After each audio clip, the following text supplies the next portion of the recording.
número Jardim Paulista Baixo, construída pela Secretaria de Educação do Estado de Pernambuco em 15 de março de 1979. 37 anos de serviços prestados à sociedade.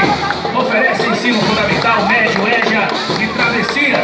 Conta hoje com 938 alunos dos 3 turnos, 38 professores, 12 administrativos e 6 colaboradores da ADVIN e 2 da LIBER, 11 salas de aulas, biblioteca, laboratório de informática, central de tecnologia, refeitório, secretaria e quadra poliesportiva.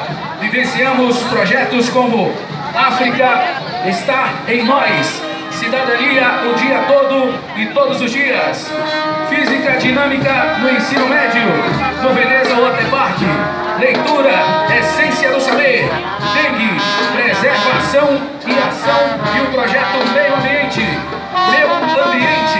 A equipe gestora é composta das técnicas Lucineide Mendonça e Adjani Félix, os educadores de apoio Alex Pereira, Edenilza de Souza e Gilvania Albuquerque, secretário Sérgio Vanderlei Braga, adjunto Gilberto da Silva Júnior e o gestor